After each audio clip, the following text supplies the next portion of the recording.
Hello, everyone. This is Pastor Katie from the First Presbyterian Church of Decatur, and today I want to talk about our reopening plans. So, you will be getting a letter in the mail either tomorrow or Saturday. Some of you may have received a letter electronically as well. Our session met on Monday and voted to return to in-person worship. And we're going to return on Sunday the 19th at 10 a.m. So not this week, but next week.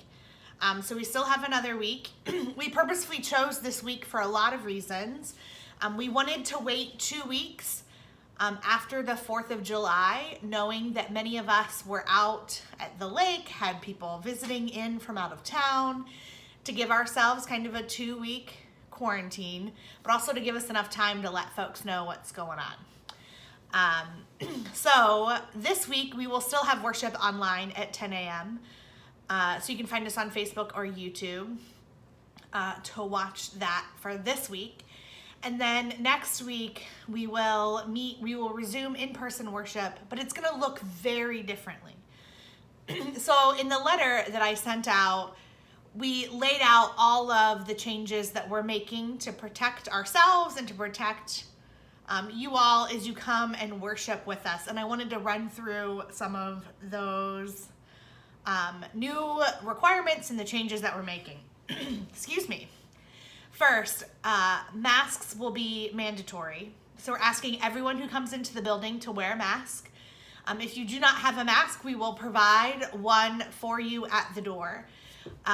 So everyone's going to come into church. We're going to enter in the Delaware Street entrance. So the one that faces Village Market, Family Dollar. We'll come in that front door, come up the stairs with your mask on. There's a hand sanitizer as you walk in the door. You can squirt a little hand sanitizer. The elevator will be available for those who still need it. So if that is an issue for you, we're still a handicap accessible building, and we'll still manage that with one person instead of having multiple people on different floors. So that is still available as well. As you come up the stairs, the bulletins will be on the table, and there won't be any greeters. So we're going to try to avoid that person-to-person contact. Take your bulletin and then go to the pews that will be marked off with 6-foot distancing, social distancing for folks. And our worship service is going to look so different. So not only are you going to come in and sit down and not do, everyone makes the rounds before they sit down in their seat. We're going to discourage that. We can meet more outside if you'd like, talk after service, but just to keep everyone safe. But our worship service will not contain singing or responsive readings. Normally we do a call and response for the call to worship. Liturgist says something, you say something in reply.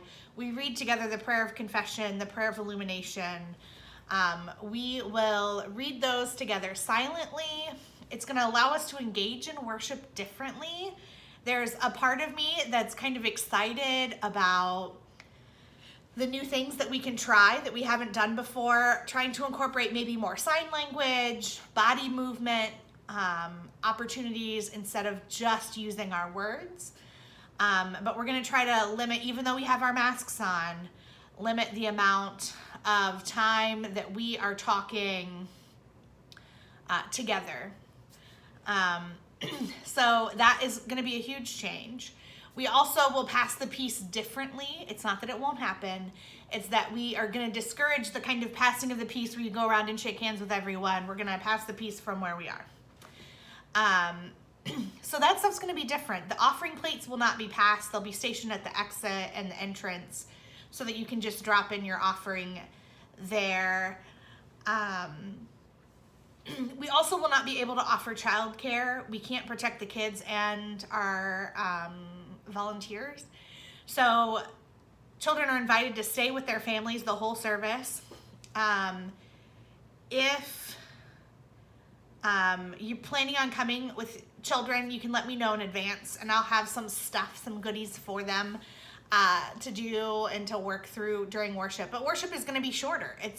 If we take out a lot of the music, the singing, the readings, it's going to be a shorter service. So we're looking at only 30 to 40 minutes inside is our hope. I will do my best to not be so long-winded.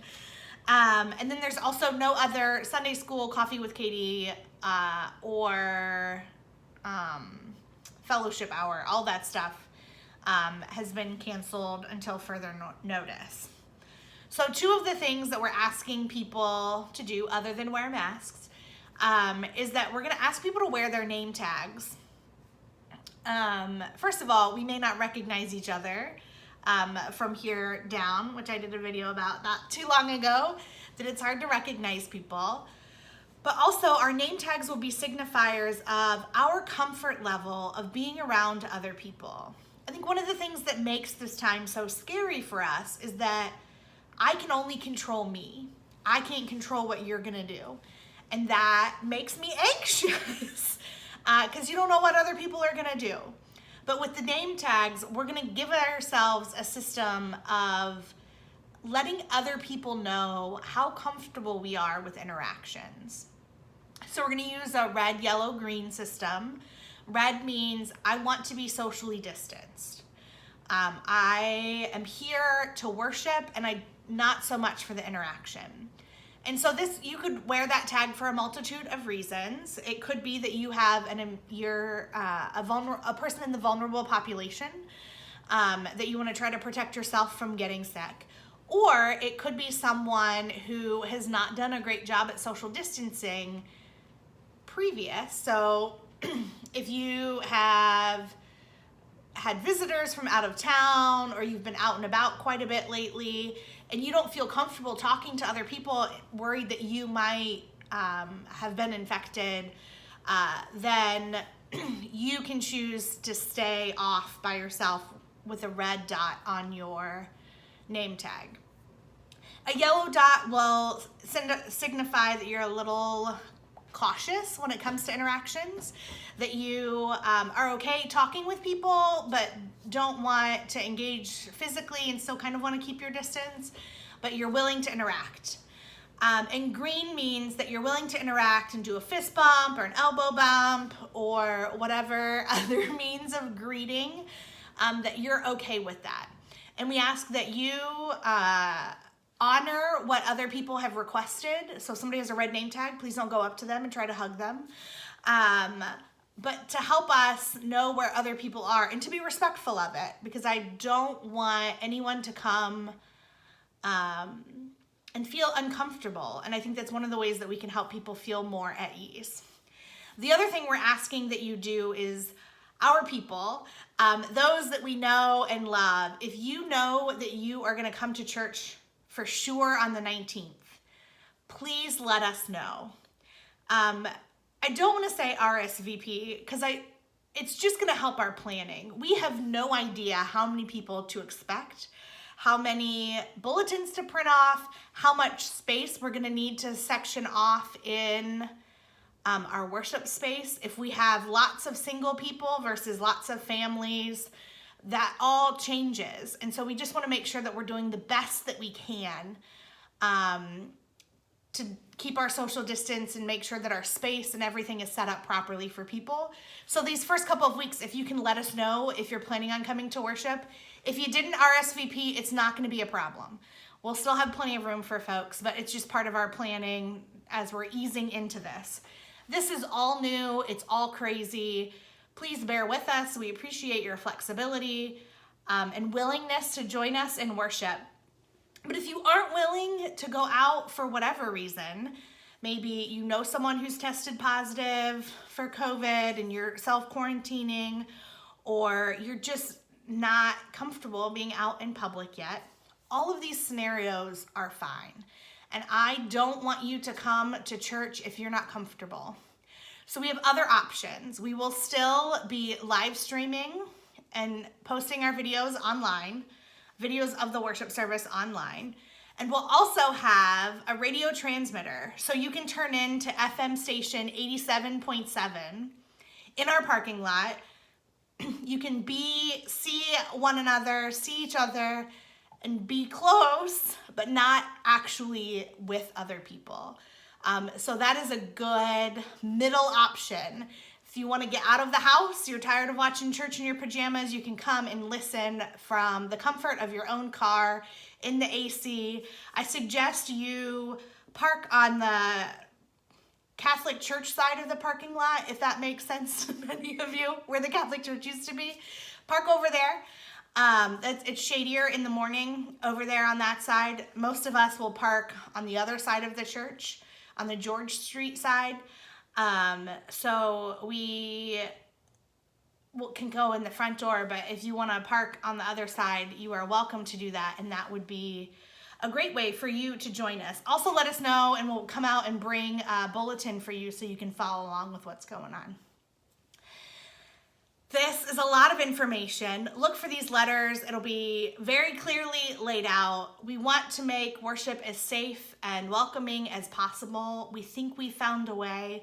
If there are more things you want us to be doing, ways that we can support you, let us know. Patsy's back in the office, her regular hours, Monday, Wednesday, Thursday, noon to 4 p.m. So if you have any questions, you can call the office, call me, and we're here to help. And we are excited to see you in person next Sunday.